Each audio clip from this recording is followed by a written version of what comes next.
part number 1 of unit number 4.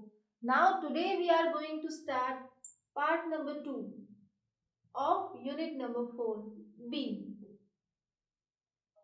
Prepare various types of budgets.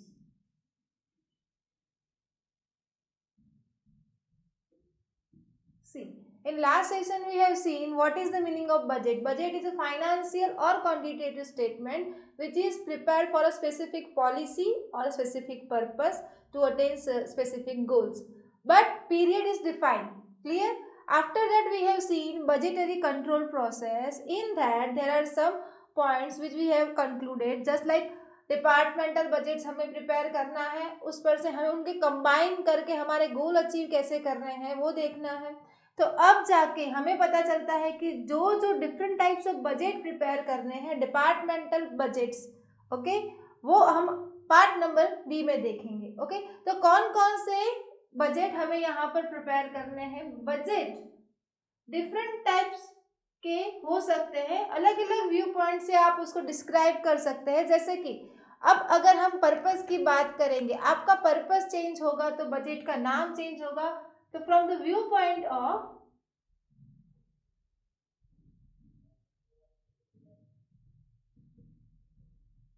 Purpose,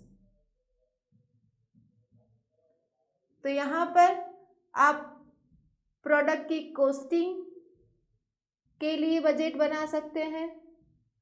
okay, फिर forecast budget बना सकते हैं, या तो फिर आपने जो मैनेजर है उसको कौन सी रिस्पॉन्सिबिलिटी दी है, स्पेसिफिक इन्वेस्टमेंट के लिए बजट, या तो फिर प्रॉफिट सेंटर के लिए बजट, कॉस्ट सेंटर के लिए budget. Responsibility budget. Yesterday we have seen what is the meaning of responsibility accounting. वहाँ पर एक बंदे को हमें अपॉइंट करना है कि सारे काम के लिए वो ही रिस्पॉन्सिबल होगा. अगर प्रॉफिट सेंटर बनाएंगे तो प्रॉफिट के रिगार्डिंग कौन सी एक्टिविटीज़ करनी है, कौन सी रिस्पॉन्सिबिलिटी है, कौन सा काम उसको करना है, ओके, और कौन से बेनिफिट्स है, वो एक ही बंदा देखेगा, उसका नाम होगा प्रॉफिट सेंटर मैनेजर. ओके, ऐसे ही हमें इन्वेस्टमेंट सेंटर भी बनाना है, और ये सारी बात कहाँ पर आएगी, रिस्पॉन्सिबिलिटी अकाउंटिंग में, और उसके लिए हम बनाएंगे responsibility budget. Now second, from the view point of time.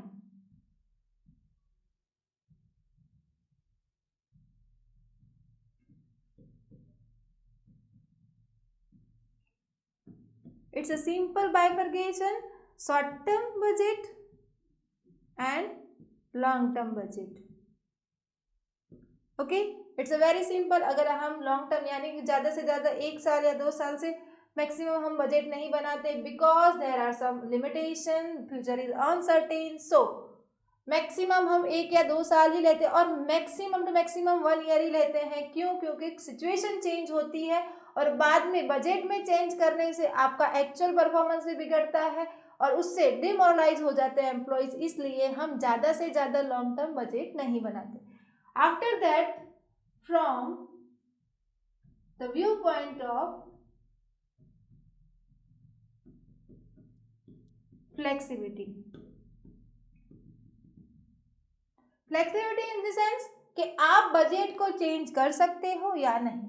जैसे कि आपने पढ़ा होगा, कई सब में ऐसा आता है 100% कैपेसिटी पे आप क्या कर रहे हो, प्रोडक्शन कर रहे हो, और बाद में आपको दिया जाता है कि अब आपकी कैपेसिटी 80% है, तो आपको सारी फिगर्स को क्या करना पड़ता है, चेंज करना पड़ता है.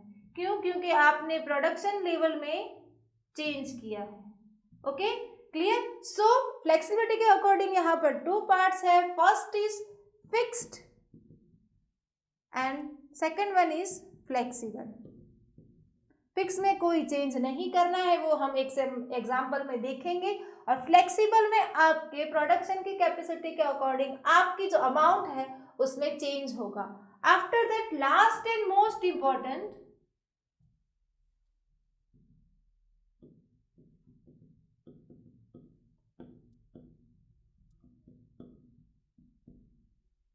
From the view point of functions. Okay, आप इसको फंक्शनल लेवल के बजट भी बोल सकते हो. इसमें आपको जो एक्टिविटी करनी है उसके अकॉर्डिंग आप बजट को नाम दे सकते हो, जैसे कि cell budget,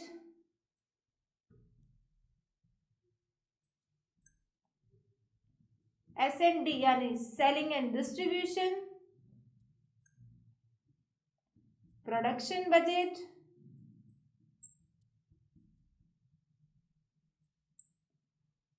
administrative expenditure budget, research and development activity का बजट एंड अदर्स। इस अदर में आप आपके फंक्शन के अकॉर्डिंग आप आपके बजट का नाम दे सकते हो। ओके, उसके अकॉर्डिंग आप यहाँ पर जैसे कि कैपिटल भी लिख सकते हैं। ओके, कैपिटल बजट भी यहाँ पर मेंशन होता है। अब लास्ट में जो मोस्ट इम्पोर्टेंट नाम है बट वो आपके सिलेबस में नहीं है, मास्टर बजट। जब आप आपकी सारी फंक्शनल एक्टिविटीज का बजट जो बनाया है उसको कंबाइन करके एक मास्टर बजट बनाते हैं, तब जाके कंपनी उसका गोल अचीव कर पाती है। Clear? So this all are the types of the budget and in that we have to see some practical questions. और कौन से बजट?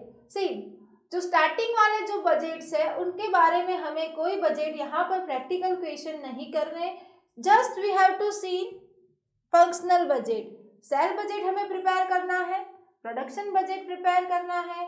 अगर हम प्रोडक्शन करेंगे तो कितना मटेरियल रिक्वायरमेंट हो सकती है उसके बारे में बजट बनाना सीखना है।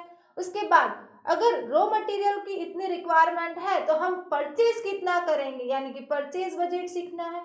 ओके, और अगर एग्जाम के पॉइंट ऑफ व्यू से देखेंगे तो मोस्ट इम्पोर्टेंट थिंग क्या है कि हर साल वो लोग 7 मार्क्स का क्वेश्चन यहाँ से पूछ सकते हैं, बट वो और में होता है कैश बजट के। ओके, तो अगर आप point number 4 of unit number 4 आप चौथा पॉइंट करते हैं और इसकी प्रिपरेशन नहीं करते तो कोई दिक्कत नहीं होगी, क्योंकि और में पूछा जाता है 7 मार्क्स में। क्लियर?